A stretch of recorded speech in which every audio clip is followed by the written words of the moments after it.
성경 말씀을 봉독합니다. 누가복음 1장 1절에서 4절 말씀입니다. 우리 중에 이루어진 사실에 대하여 처음부터 말씀의 목격자 되고 일꾼된 자들의 전하여 준 그대로 내력을 저술하려고 붓을 든 사람이 많은지라. 그 모든 일을 근원부터 자세히 미루어 살핀 나도 데오빌로 각하에게 차례대로 써보내는 것이 좋은 줄 알았노니 이는 각하로 그 배운 바의 확실함을 알게 하려 함이로라. 아멘.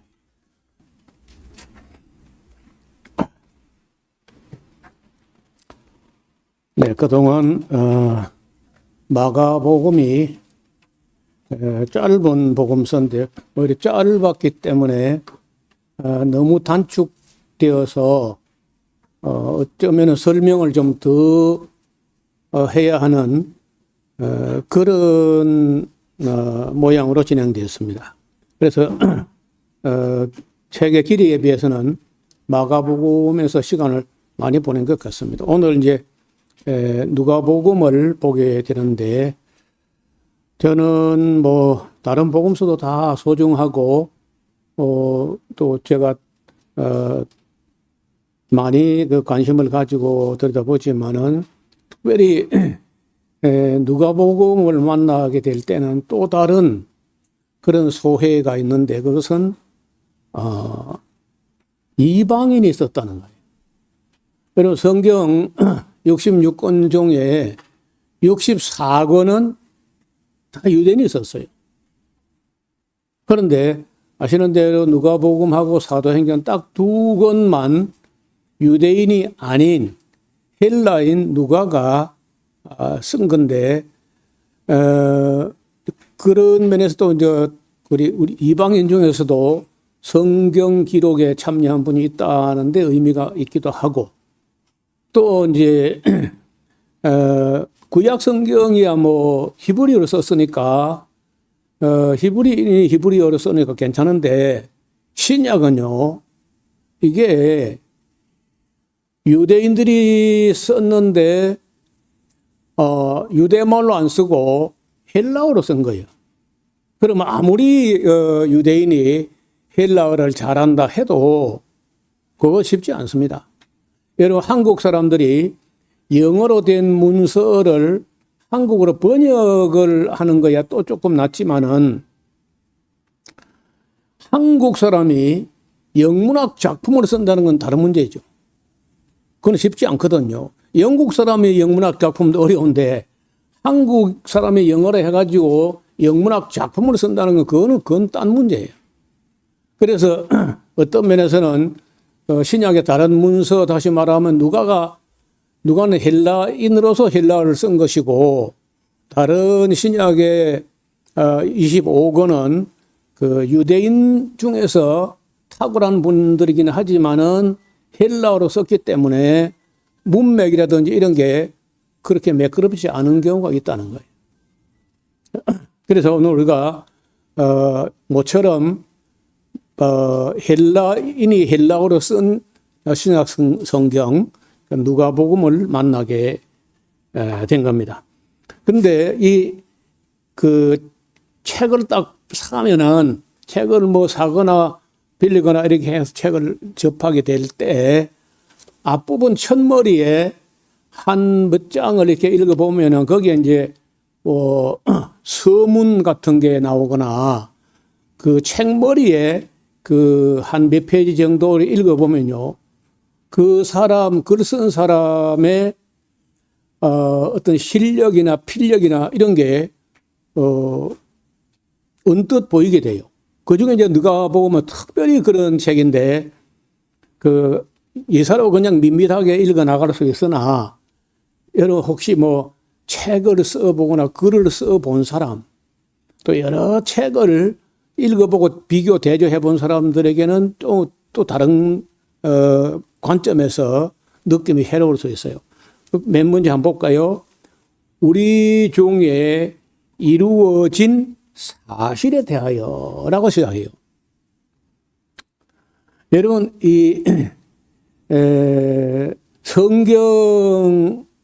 성경의 가치, 그리고 이제, 성경의 중요성 이런 걸 두고 말할 때 왜 가치가 있냐면요. 사실이기 때문에 가치가 있는 거예요.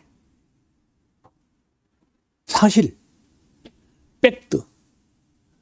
이게 사실이 아니고 무슨 소설이나 인간이 인위적으로 어떤 지어낸 그 픽션이라면은 그건 하나의 작품이지, 그냥. 사람의 소설이거나. 이게 그런 게 아니고 사실이라는 거예요.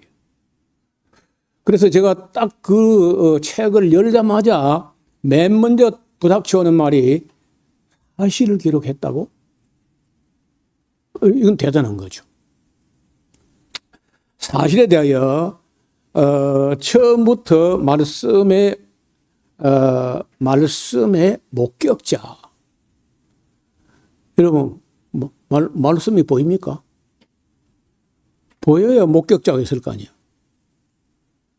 그러니까 이 말씀에 기록된 모든 내용을 두고 말할 때 실제적으로 예수님께서 그 말씀을 하실 때 목격자 증언이 1차 증언이야. 그걸 보통 글을 쓸 때 1차 자료라 그래요. 목격자 자료. 실제로 그 현장에 있었던 사람들의 자료가 1차 자료라는 거예요. 법정에서도 제일 중요한 게 저는 거기에 있었습니다. 저는 제 눈으로 봤습니다. 제가 이 귀로 직접 들었습니다. 그 보고 들었다는 사람의 증언은 힘이 있는 거예요. 그래서 이제 사실을 쓰되 자기는 안 봤으니까 여러분, 누가는 12제자도 아니고 사도도 아니고 했기 때문에 자기가 직접 본 게 아니야. 다 간접적으로 누구로부터 들었냐면, 첫째는 목격자 증언. 두 번째는 목격자가 아니라도 성실한 사람이, 정직하고 성실한 사람이 전해준 내력. 그 누구냐면 바울이에요, 바울. 바울도 목격자가 아니야. 일부분 조금 봤는지 모르지만은 12사도에 들지 않아서 바울도. 그러니까 누가로 하여금 누가복음을 기록하게 하는데 결정적 역할을 하는 사람이 바울인데 바울도 목격자는 아닌 거예요. 그래서 그 누가는 1차적으로 바울 선생님으로부터 배웠지만은 그보다 더 중요한 것은 목격자 증언을 찾아 나서는 거예요. 여러분, 그래서 나중에 이제 우리가 이 누가복음 공부해 가면서 문득문득 볼 텐데, 이 목격자도 아니고 목격자로부터 직접 바울도 직접 본 게 많지 않은데 누가가 어디서 이렇게 놀라운 자료를 이렇게 많이 찾아냈나? 왜냐면 다른 복음서 안 나오고 누가복음에만 나오는 자료가 30가지나 돼요. 짤막짤막한 단편 자료가 30가지나 되는 자료가 다른 복음서 안 나오는 게 나온다고. 그래서 이제 이게 저도 이제 유추할 수밖에 없는데, 여러분, 좀 외람된 얘기지만요. 우리 교회 성도들은 제가 하는 얘기나 제가 가진 자료나 PPT 이런 걸 늘 접하고 늘 가까이 있고 늘 듣는 거니까 조금 소홀할 수 있어요.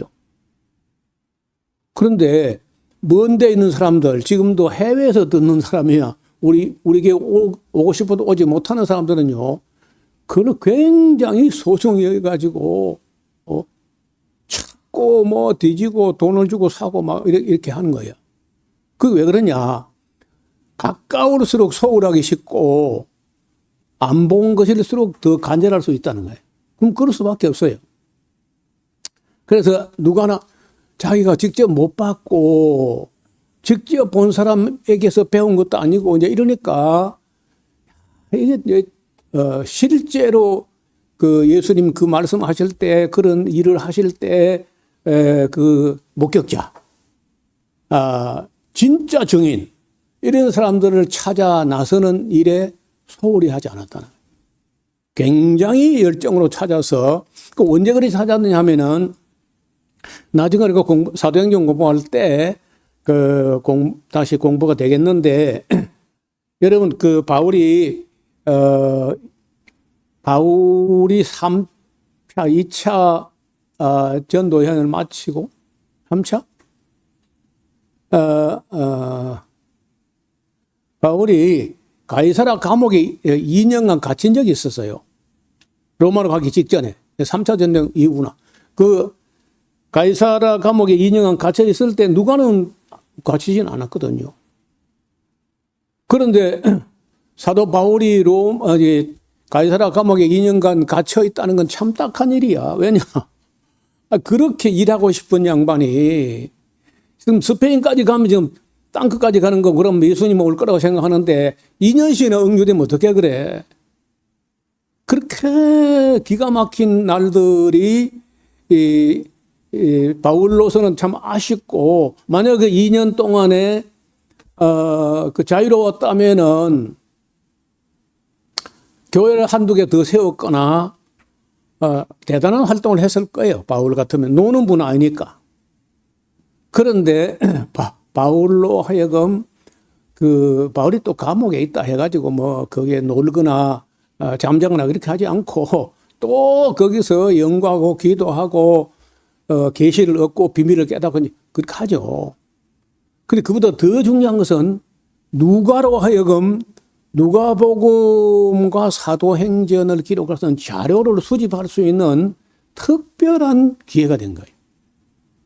그래서 우리가 어떤 때는 내 마음대로 안 된다고 해도, 여러분, 내 마음대로 되면은 내 수준에서 모든 게 이루어지고 말아요. 그건 내 수준에서 이루어지는 수가 많아. 그런데 내 마음대로 안 될 때 기뻐해야 돼. 내 뜻보다 더 좋은 뜻으로 뭔가 진행되는가 보다. 그렇게 해서 내 마음대로 안 될 때, 바울이 그런 말 자주 하는데, 내 마음대로 되면은 또 감사하죠. 한데 내 마음대로 안 되고 다른 차원으로 진행될 때 내 마음대로 되는 것보다 더 좋은 차원으로 진행되지 않겠나. 그런 믿음이 필요해요.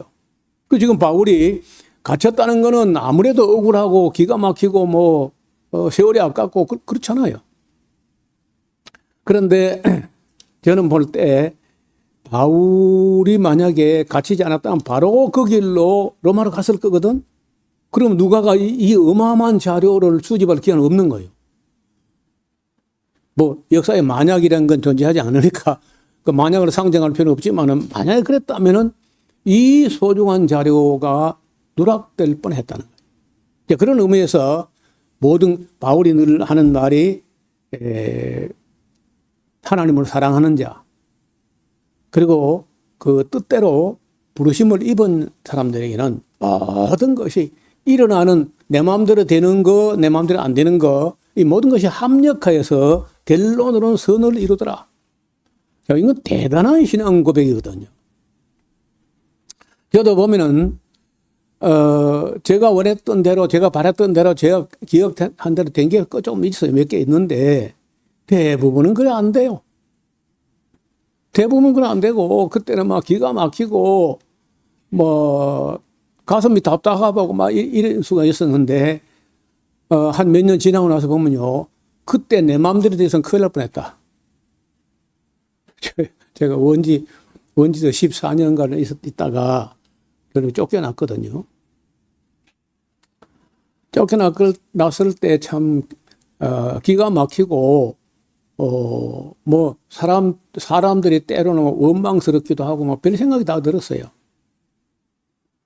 그래 갈 데가 없다시피 해가지고 제가 참 지금도 부끄럽고 비참하고 그런 게 있는데, 뭐냐면요, 나를 불러주는 어떤 교회가 없을까 싶어서 기다리고 기도하는데 누가 와서 설교 한번 해보라는 거예요. 참 기분 나빠요. 그 설교를 가지고 면접을 보겠다는 건가? 여러분, 나는 내가 어떻든 미군 데 갔는데 안 됐어. 심지어 의정부까지 갔다니까, 설교로. 그런 이제 그 설교 시켜보고 설교 잘한다 싶으면은 청빙을 하고, 그걸 안 하면 뭐 탈락. 굉장히 기분 나쁜 거예요. 지금도 기분 나빠요. 그 다음에 또 포항을 해서 포항 제철 바로 옆에 있는 어떤 교회 갔는데, 내가 보니까 좀 죄송합니다. 내 그때 솔직한 심정이 뭐냐, 듣는 수준이 안 되면서 화가 나는 거예요. 그래도 또 이제 목회자를 청빙하는 입장에서는 그렇죠. 설교도 안 들어보고 어떻게 한 번 또 모셔오는 건 쉬운데 내보는 건 어렵잖아요. 쫓아내지 못하고. 그러니까 성도들 입장에서는 하다못해 설교라도 한번 시켜보겠다는 이해는 돼요. 그런데 내가 지금 무슨 생각하냐면, 그때 그렇게 청빙되려가 말란가 할 때 제가 얼마나 준비를 했겠습니까?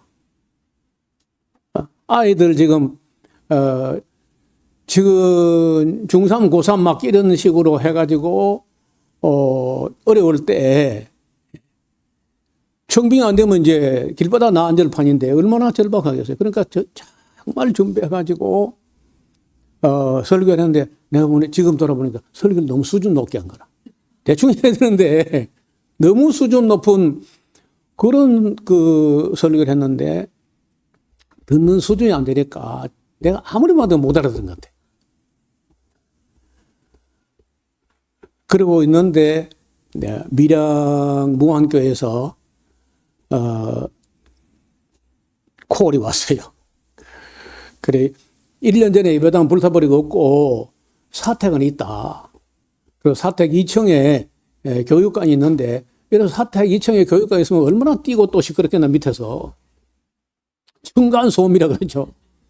어쨌든 그래도 올라오냐 말라냐 그러면 지금 찬밥도 가릴 계제가 아니다 해가지고 이제 그것도 설교해보라는 거예요. 그런데 그 교회는요, 역사가 90년 된 교회예요. 1907년도 한국의 평양 대부흥운동이 일어난 그 해에 개척된 교회예요.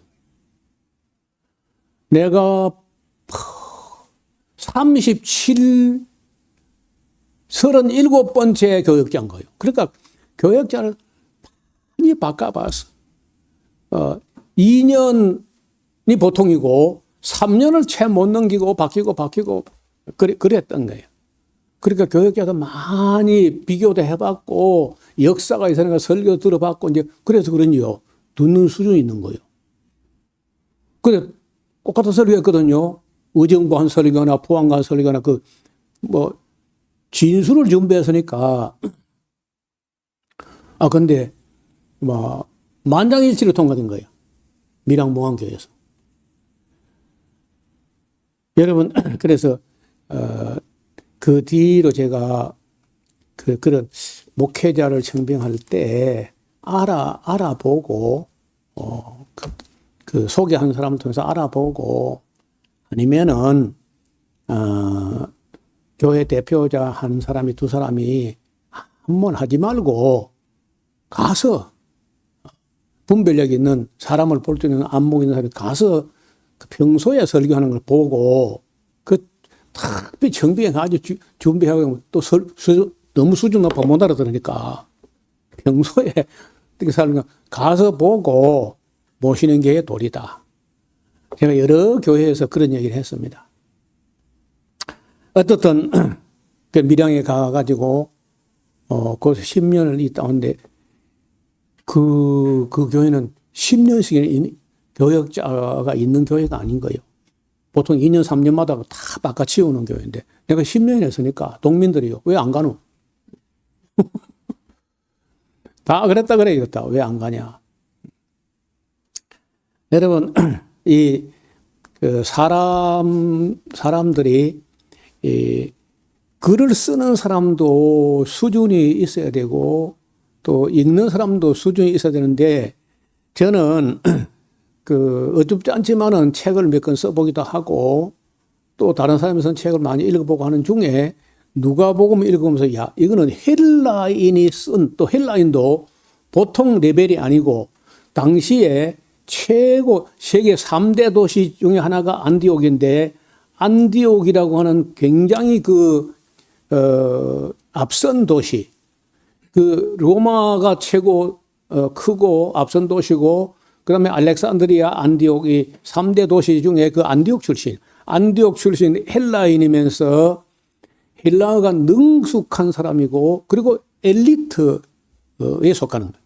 누가가. 그러니까 이루어진 사실에 대하여 처음부터 말씀에 목격자를 찾아가지고 목격자만 된 게 아니고요. 일꾼, 말썽꾼 말고 일꾼 된 자들의 전하여 준 그대로 내력을 저술해. 여러분, 이 예수님 사건, 이 어마어마한 사건이기 때문에 이걸 그 내력을 저술하려고요. 예수님 이야기, 예수님 사건, 크라이스트 이벤트라고 하는데 이 예수님 사건을요, 그 기록하려고 붓을 든 사람이 많았다. 지금 여기도 많았다고 말하는데, 그럼 이거 많으면 자기 그만두지, 많은데 또 뭘 또 자기 써요. 근데 여기 그런 말을 쓰지 않지만은, 보나마나 이게 다 유대인들 중에 목격자 되고 일꾼 된 사람들 같으면 12제자이거나 뭐 이런 사람들인데, 그걸 쓴 걸 누가가 다 읽어봤다는 거 아닙니까? 그런데 대체로 유대인이 쓴 헬라어, 어떤, 복음서 비슷한 걸 보니까 자기가 뭐 아는데 뭐하러 쓰냐? 그건 물어볼 수는 없는데, 많은데도 불구하고 썼다는 건 뭐냐? 마음에 안 들었다는 거예요. 누가의 실력으로 볼 때는 조금 마음에 덜 드는 거야. 그리고 또 이제 일치가 안 돼. 그리고 많이 빠졌어, 또. 자, 이렇게 하면 이제 글을 쓸 수밖에 없는 거예요. 여러분, 우리가 알고 있는 이 사복음서 외에 어떤 복음서가 있냐면, 에피온인의 복음서, 히브리인의 복음서, 그 다음에 이집트인의 복음서, 니고데모 복음서, 야고보 원복음서, 이건 나중에 기록된 거지만은, 베드로 복음서, 도마 복음서, 빌립 복음서, 뭐 이렇게 해도 벌써 성경에 안 들어온 것만 해도 7권이나 했다는 거예요. 그 외에도 뭐 또 단편들, 부분적으로 짤막짤막하게 뭐 쓴 이런 것들이 뭐 꽤 많았는데, 누가 정도 되는 실력자가 볼 때에 그 내력을 저술하고 붓을 든 사람이 많은지라 하면서도 자기가 쓰는 이유는 솔직히 마음에 안 들었다. 좀 아니 미흡했다. 이런 얘기인 거예요. 그래서 붓을 든 사람이 많은지라 그 모든 일을 그 줄을 끊어요. 모든 일을 살핀다. 두 번째, 근원부터 살핀다. 그 다음에 자세히 살핀다. 그리고 어떤 부분은요, 미루어 살핀다. 자, 살피되 모든 일을 살피고, 근원부터 살피고, 자세히 살피고, 미루어 살피고. 왜 미루어 살피냐? 이게 추정인데, 추정. 여러분, 글을 쓸 때요, 할 수 있으면은, 미루어 살핀 거는 최소화해야 돼. 그러면 어차피 모든 걸 자기가 직접 본 게 아니기 때문에 미루어 추정해서 쓸 수밖에 없는 게 있는데, 그런 건 최소화해야 돼요. 근데 누가가 벌써 여기 자기가 글을 전개 방식, 그 조사 방식, 기술 방식, 기술 목적, 기술 자료 이런 것들이 요 1절, 2절, 3절 몇 절 안에 다 뭉뚱그려 있어요, 안에. 그래서 제가 이 다른 책에서는 이런 거 잘 못 보는데, 누가 보면 딱 펴자마자, 입이 딱 벌어질 정도. 야, 이 사람 봐라. 좀 대단한 분이다. 그래서 우리가 또 그런 정도 되니까 이게 뭐 자기가 쓰고 싶다 쓴 게 아니라 하나님의 손길 아래서 선택된 사람인 거죠. 이방인 중에서 성경 기록자로 선택됐다. 한번 그림을 한번 보실까요? 오늘 이 누가 여러분 제가요 그 AI 보고 그 의원 사랑받는 의원 누가가 지금 누가복음을 쓰고 있는 그림을 좀 그려보시라. 그랬더니 탁 이렇게 그려냈어요. 근데 내가 미처 못 본 게 야, 그 십자가 빼라. 누가가 그때 십자가 못 그려 했겠나. 여러분 AI 다 믿으면 안 됩니다. AI가 참 똑똑하기도 하고 잘하는데 엉뚱한 짓을 많이 해. 안 시키면요. 그 지멋대로 엉뚱한 짓을 하고 그리고 옛날 거는 많이 하는데 처음 거는 몰라. 예를 들어서 그 이재명 대통령이 무슨 혐의로 그렇게 많이 고발된다 하니까 이재명 대통령 아니라고 우기는 거야. 구글 재미나이가 그래. 아직도 윤석열이가 대통령이라는 거야. 그리고 그 이재명은 그 더불어민주당 대표일 뿐이다. 너 신문도 안 보나? 그리고 한 번은 또, 그 이스라엘 사람들이 이탈리아에 포로로 잡혀갔다는 거라. 애굽이 아니고. 그런 실수도 하고, 그래요. 그 AI를 100% 믿으면 안 돼. 그래, 나중에는 어떤 때는요, 그, 죄송합니다. 그러고, 어떤 거는요, 잘 몰라. 내가 아는 걸 지금 모르는 거야. 그래서 이거 좀 그려볼래 하고 나서 자꾸 엉뚱한 걸 그리고 또 그 중복된 걸 나오게 하고 말이 안 돼. 그래서 한 6, 7번씩 보다가 안 되겠다. 넌 삽. 그런 경우도 있습니다. 그러니까 그 AI라는 게 유용한 도구지만은 절대적으로 신뢰할 만한 건 아닙니다. 절대. 그 믿으면 안 돼. 근데 나는 이 AI가 그 그린 것 중에 이 사람의 인상에 대해서 내가 할 말이 있어. 참 멋지게 그래서. 여러분, 대체로 그 얼굴에 그게 다 풍겨 나오잖아요. 이건 나 착하다 써놔서 그렇죠. 바울이 이 누가를 묘사할 때 사랑받는 의원 누가라. 사랑받는 오네시모. 사랑받는 디도, 사랑받는 데마.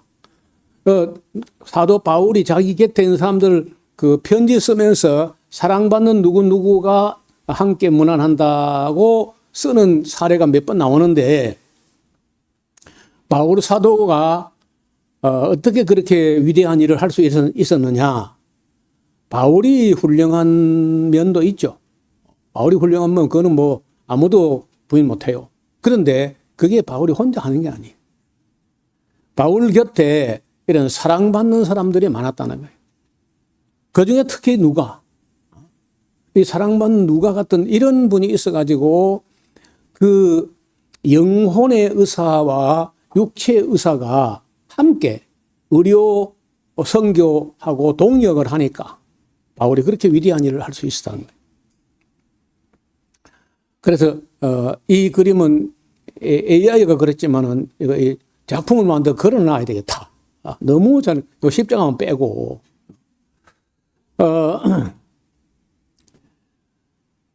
여러분, 그 다음에 각하에게, 아니, 미루어 살핀 나도 데오빌로 각하에게,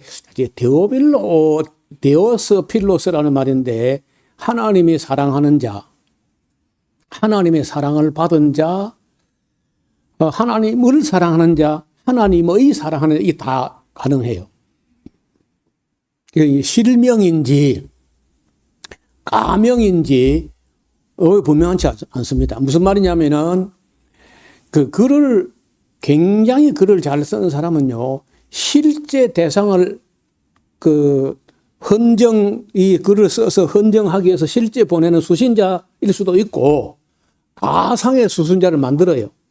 가상한 수신자를, 그것도 이제, 어주짜는, 시골 촌사람에 보내는 게 아니고, 그 당대에 상당한 신분이 있는 그 호칭을, 존칭 전미사를 각하라고 붙일 만한 그런 인물에게다가 헌정하는 이런 진리가 우리 기독교가 말하는 진리다. 이제 이렇게 해가지고 기독교를 변증하되 이 문서는 어줍지 않게 기록된 그런 문서가 아니다는 것을 천명하기 위해서 가상의 한 인물을 설정해가지고 데오빌로 각하에게도 당당하게 제시하는 복음이다. 이렇게 해가지고 데오빌로 각하가 실제 있었던 인물이 아니고 가상의 인물을 설정해서 작품으로 만든 그런 기도 이렇게 보는 학자도 있습니다. 저도 좀 그렇게 보는 입장인데 왜냐하면 이 실제 인물이 누가복음의 수신자가 될 만한 인물 같으면은 역사에 좀 나와야 되는데 어떤 증거가 그건 뭐 깨어난 게 없는 거예요. 그래서 가상의 인물을 실제로 설정해가지고 굉장한 인물들에게도 당당하게 제시하는 진리가 기독교 진리구나 하는 어떤 그 신뢰를 얻을 수 있는 그런 문건으로 만들었다. 그 상당히 이제 생각을 할 만하죠. 또 한편은요, 어떤 에피소드나 100% 믿을 만한 건 아닌데 제가 어디서 읽었는지 들었는지 정확하진 않아요. 데오빌로 각하가 있었다, 실제로. 있었는데 왜 각하로까지 하냐면요. 약간 고관대작일 뿐 아니라 누가가 그 집에 노예로 있었다는 거야. 그 데오빌로 집에. 노예로 있었는데 그 집에 데오빌로의 딸이 굉장히 미인인 딸이 있었는데 그 미녀 딸이 병들었어. 그래가지고 그 딸 병을 고치려고 그 데오빌로가 백방으로 알아본데 안 돼. 못 고치는 거예요. 그래서 누가가 이제 그 주인에게다가 제가 가서 어디 가서 그 사람을 치료하는 그 의술을 배워와가지고 따님을 제가 반드시 고쳐내겠습니다. 그러니까 뭐 지금 지푸라기로 잡아야 될 판이니까 그래 가봐. 너 그럼 할 거야. 그럼 가봐. 그래가지고 이제 그 버가모에 가면요 아스클레피온이라는 신학대학이 있어요. 그때 2000년 전에 아스클레피오스라는 신인데 그 신이 뭐냐면 뱀이에요. 뱀인데 그 아스클레피온 의과대학에 뱀이 막 구렁이에 이따만하게 있는 거야. 그래 환자가 이제 침대에 누워 있으면요 보나마나 그 뱀에 독도 없는 뱀에다가 이빨 다 빼버리고 그래가지고 이제 그 환자가 누워 있는데 그 뱀이 슉 들어오는 거야. 그래가지고 그 침대 위를 넘어가거나 아니면 뭐 사람을 이렇게 스치고 지나가거나 하면 이제 그 아스클레피우스 신이 치유해줬다. 그렇게 심리 치유를 하는데 저는 그 버가모를 가봤거든요. 아스클레피우스 신이 있던 그 건물이 지금도 상당 부분이 보존되어 있습니다. 그래서 거기서 이제 심리 치유를 해가지고 그 집에 갈 때 지하 통로를 이래저래 해가지고 둘러서 가게 하는데 그 위에서 통로 천장에서요 소리가 들리게 해놨어. 위에서 누가 아나운서가 이제 한마디 하는 거야. 너의 병은 치유되었느니라 라라라라라 뭐 이렇게 울리게 해. 그럼 뭐 심리적으로 와 내가 병이 나았다. 나았다고 생각하면 나아버린 수가 있어 진짜.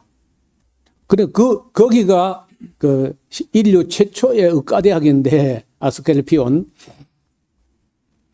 거기서 누가가 이제 의사가 돼 가지고 그 시간이 벌써 갔죠. 근데 그 데오빌로의 딸은 병이 점점 짙어가지고 누가가 올 때쯤 되면 돌이킬 수 없는 데까지 넘어가 버린 거예요. 이 인계점을 넘어서 결국은요. 그래서 너무 늦게 도착하는 바람에 누가가 최선을 다했지만은 건지지 못하고 이제 죽은 거예요. 딸이. 근데 누가는요. 그 비록 신분은 노예의 신분이지만은 그 딸이 너무 아름답고 자기가 고쳐내면은 그 땅을 사랑할 수 있을란가 뭐 별 생각도 안 했죠. 그런데 죽고 나니까 누가도 되게 마음이 상할 뿐 아니라 낙심도 되고, 그리고 그 디오빌로라는 그 딸의 아버지는, 만사가 그냥 다 하늘이 노랗게 이렇게 만사가, 귀찮게 됐는데, 그래서 그 누가를 보고 자유증명서, 노예 해방서를 써줘요. 그래, 고맙다. 딸이야 어쩔 수 없지만은 너라도 자유했으면 좋겠다 하고 자유증명서를 노예 해방문서를 써가지고 해방된 거라. 그래가지고 이제 다시 의학을 좀 더 공부하려고 아마 버가모 쪽에 갔던 모양인데, 그때 바울이 바로 버가모 바로 위에 드로아를 지나가다가 거기서 만난 걸 돼. 누가하고 바울이 만난 걸 돼 있다고. 그리고 그때부터 사도행전에요. 그 누가가 우리가 하란 말을 써요. 바울과 자기 일행을 바울이 하고 3인칭으로 쓰다가 자기가 포함된 우리가 2인칭 복수가 나온다니까. 그때부터는 드로아에서부터 누가하고 바울이 동행했다는 건 확실해요. 이제 이런 걸 놓고 이런 러브 스토리 같은 이야기가 있는데, 그럼 여러분 안 믿어도 괜찮습니다. 그건 그런 그저 에피소드가 전해진다는 거예요. 어떻든 이 누가가 어떻게 바울을 만났는지, 어떻게 디오빌로라는 사람에게 이런 편지를 썼는지, 이런 문제에 대해서 아무도 자료를 찾을 수 없어요. 그래서 저도 많이 찾아보고 했는데, 지금까지는 그 두 가지 이야기가 전해지는 것 뿐입니다. 그리고 4절, 이는 그래 모든 일을 살피고 근원부터 살피고 자세히 살피고 미루어 살펴가지고 디오빌로 각하에게 쓸 때는요, 주제별로가 아니고 차례대로, 저처럼 연대기순으로 이렇게 하듯이 차례대로 써 보내는 게 좋은 줄 알았는데, 왜냐하면 그렇게 해야 4절, 이는 각하로 그 배운 바의 확실함을 알게 하랍니다. 모든 일을 살피고 근원부터 살피고 자세히 살피고 미루어 살피고 쓸 때는 차례대로 써서 읽어야 그 배운 바 예수 이야기를 확실히 알게 하려 하는 것이다. 이제 그렇게 쓰는 거예요. 그러니까 이 서문처럼 쓴 짤막한 그 문장 안에 벌써 글을 써본 사람 혹은 학문한 사람의 냄새가 난다니까. 그래서 내가 이분 대단한 분이다. 그러니까 여러분도 특히 이 누가복음의 이 미리한 문장 이런 데서 관심을 가지고 누가복음을 들었으면 좋겠습니다. 시간이 많이 가버려서 더 이야기가 어렵겠는데 조금만 더 특성을 좀 이야기를 하고 마칠까 해요. 여러분, 이 누가복음은요, 문서에 특징이 있는데 그 문장이 번역을 했음에도 불구하고 문장이 미리하다. 문장이 아름답고 화려하다. 왜냐하면 헬라인이 기록한 헬라어 문장이니까. 그것도 엘리트가. 두 번째, 저는 이게 PPT를 만들 때 그 뒤에 음악이 흐르거나 이런 거 별로 해본 적이 없는데, 이런 누가복음을 이렇게 써 나가는데 그 뒤에요, 배경음악이 흐른다니까. 완전 뮤직비디오처럼 천사의 찬양, 마리아 찬양, 시몬과 안나의 찬양, 여러 찬양들이 막 나와요. 다른 복음서 없는 거예요. 그래서 어떤 분은 찬양의 복음이라고 그래요. 찬양의 복음. 그 다음에 회화적 표현. 좀 어려운 말인데, 글을 쓰는데 얼마나 글을 섬세하고 미리하게 표현하는지요. 누가복음을 읽으면요, 그림이 그려져, 머릿속에. 그 회화적 표현이라고 그래요. 글을 그림처럼 쓴다. 그래서 그런지 기독교 화가 명화를 그리는 그런 성화를 그린 사람들 중에 전부 다 누가복음에서 그 영감을 얻어가지고 그림을 그려요. 마태복음은요, 그림이 안 나와. 마치 다큐멘터리 보고서 같아. 그러니까 누가복음이 회화적 표현이다. 그림을 그리는 사람들이 그래서 이제 엠마오 가는 뭐 두 제자 이런 다 그림 나오잖아요. 그 말씀을 듣고 있는 마리아하고 부엌에서 막 정신이 없이 뚝뚝뚝 하는 마르다 그 그림도 아주 한 폭의 그림이에요. 거의 다 글을 썼는데 그림처럼 쓰고 있어요. 그리고 다른 사람이 등한히 여기거나 소홀히 여겼던 걸 성실하게 찾아 보완하는 남들이 빠뜨린 걸 놓친 걸 일일이 찾아내는 성실함을 보인다는 거예요. 또 그게 다 아니고 다른 복음서는 성천하면 끝나버린 게 돼요. 그렇잖아요. 성천하고 끝나버렸는데 누가는 그게 끝이 아니다는 거예요. 기독교는 그게 끝이 아니고 그 이후에 사도들의 행적까지도 이어서 속편을 써요. 누가복음은 1편이고 사도행전 속편으로. 이것도 참 대단한 그런 입장이죠. 그 다음에 아까 말씀드린 대로 성경 66권 중에 64권이 다 유대인 손으로 썼는데 딱 누가복음과 사도행전 이 두 권은 이방인, 헬라인이 참여했다. 그런 그 누가 문서에 보통 에들 자료, 루카스 자료라고 하는데 이 누가 문서의 특성은 이런 특성을 갖고 있다. 그런 정도만 우리 서문에서 서문의 그 서론 총론 같은 얘기인데 시간이 많이 가서 오늘 요만큼만 말씀드리고 사실은 이제 5절 이하는 나중에 오후 시간에 같이 살펴보도록 하겠습니다. 하나님 아버지, 하나님의 신실한 종 누가가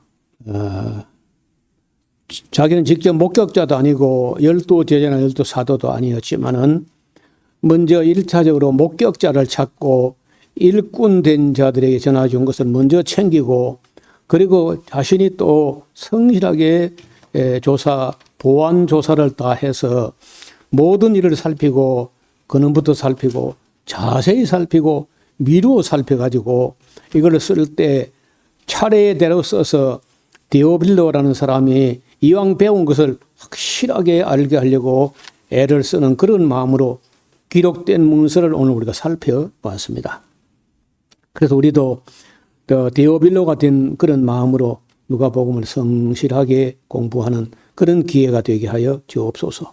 예수님 이름으로 기도드리옵나이다. 아멘.